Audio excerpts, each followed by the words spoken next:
Hey everybody and welcome back to Business Globe, where we bring you the latest business news and trends from around the world. So let's dive right in. Our first story comes from India, where Union Education and Skill Development and Entrepreneurship Minister Dharmendra Pradhan has launched a game-changing partnership with Meta. This partnership, titled Education to Entrepreneurship, empowering a generation of students, educator and entrepreneur, aims to empower over 500,000 budding and existing entrepreneurs with digital marketing skill through Meta platforms like Facebook, WhatsApp and Instagram. This move is set to bridge the digital skill gap and make technology an equalizer for the entire society. जैसे आपको पता है Indian government बहुत ज़्यादा अब काम कर रही है डिजिटल इंडिया पे. उनका जो मूवमेंट है डिजिटल इंडिया उस पर काम कर रही है. और यहाँ पे एक अच्छी खबर निकल के आती है डिपार्टमेंट ऑफ एजुकेशन और स्किल और एंटरप्रेन्योरशिप का जो डिपार्टमेंट है उनसे, जिनका की मिनिस्टर है जैसे आपको पता है धर्मेंद्र प्रधान सर. सो उनसे एक अच्छी न्यूज़ आती है जो कि एक प्राइवेट कंपनी के साथ कोलैबोरेशन में एक मूवमेंट लॉन्च कर रहे हैं जो कि इसका नाम है एजुकेशन टू एंटरप्रेन्योरशिप. इस मूवमेंट के अंदर मेटा का बहुत ज़्यादा पार्टिसिपेशन है, क्योंकि मेटा अपने digital platforms like Facebook, WhatsApp और इंस्टाग्राम के थ्रू 500,000 एग्जिस्टिंग और जो न्यू बडिंग एंटरप्रेन्योर है उनको स्किल प्रोवाइड करने में मदद देगी. और ये एक बड़ा स्टेप्स होगा जिससे कि मतलब जो इंफॉर्मेशन का गैप है सोसाइटी में, जो इंफॉर्मेशन का गैप है, जो रिच है उनके पास ज़्यादा सोर्सेज है और जो उतने रिच नहीं है उनके पास उतना ज़्यादा सोर्सेज नहीं होता है, इस गैप को घटाने के, इस गैप को मिटाने के लिए ये मूवमेंट बनाया गया है. और इसका रिजल्ट काफ़ी अच्छा आने वाला है. जैसे कि आपको पता है कि एंटरप्रेन्योरशिप में इंडिया ने बहुत ही ज़्यादा बड़े बड़े स्टार्टअप्स दिए हैं. काफ़ी अच्छी ग्रोथ है स्टार्टअप्स में, बहुत ज़्यादा यूनिकॉर्न्स हमें देखने को मिल रहे हैं.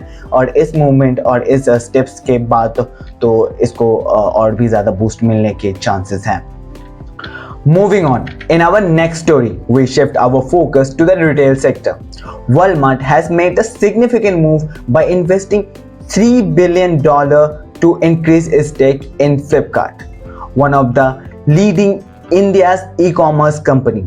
With this investment, Walmart now holds an impressive 80.5% stake in Flipkart. This move reflects Walmart's commitment to Indian market and reflects continued growth of e-commerce in the region. एक काफ़ी ज़्यादा बड़ी न्यूज़ आ रही है. फ्लिपकार्ट जो कि अभी वॉलमार्ट का वो ओन करता है, बहुत ज़्यादा मेजॉरिटी स्टॉक ओन करता है, लेकिन वॉलमार्ट ने फ्लिपकार्ट की जो और ज़्यादा स्टेक है वो खरीदा है अभी 3.5 मिलियन से उन्होंने अपना स्टेक जो है वो बढ़ाया है. सिग्निफिकेंट इन्वेस्टमेंट होता है. 3.5 million is a very big number. और इस इन्वेस्टमेंट के बाद अभी वॉलमार्ट के पास 80.5% कंट्रोल आ चुका है फ्लिपकार्ट का. ये काफ़ी ज़्यादा अच्छी न्यूज़ है इंडियन ई कॉमर्स सेक्टर के लिए.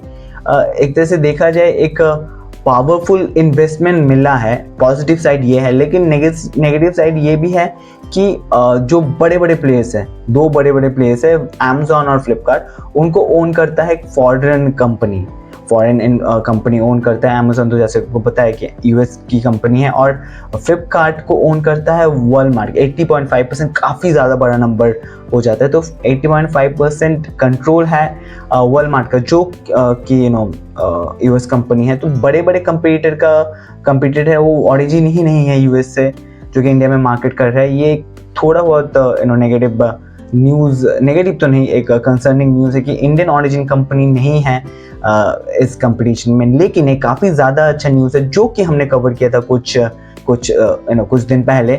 उस न्यूज़ में ये था कि मीशो, जो कि इंडियन ओरिजिन कंपनी है, उन्होंने फर्स्ट ई कॉमर्स सेक्टर में इंडिया में प्रॉफिट बुक किया है, जो कि काफ़ी ज़्यादा बड़ी न्यूज़ हो जाती है, क्योंकि फ्लिपकार्ट और अमेजॉन इतने बड़े बड़े कंपनीज ने अब तक प्रॉफिटेबिलिटी का मुंह नहीं देखा है, लेकिन मीशो ने ये करके दिखाया है, तो काफ़ी ज़्यादा अच्छा न्यूज़ हो जाता है इंडियन ई कॉमर्स सेक्टर के लिए। देखते हैं मीशो इन दोनों से कैसे कम्पीट करता है।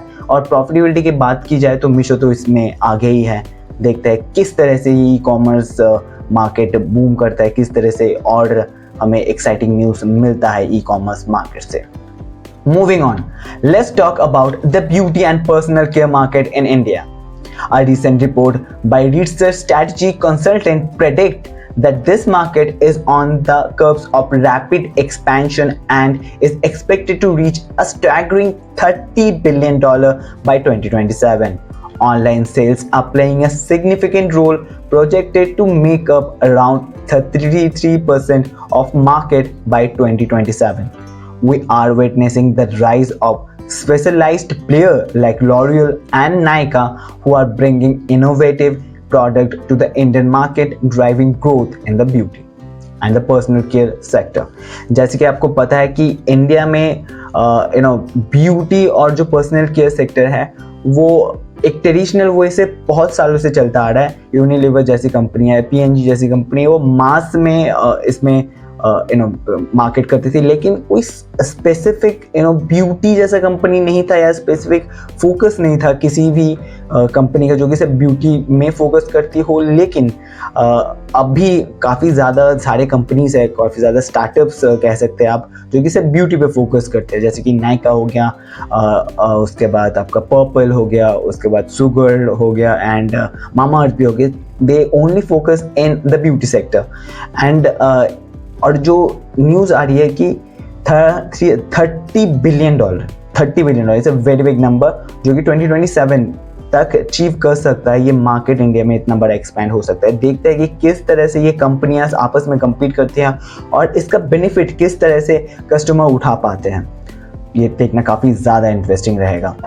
Moving on, in our tech segment we have an update on the exploding app landscape in China. Mobile app store operated by the Tencent, Xiaomi and other are more enforcing new rules introduced by the Chinese authorities.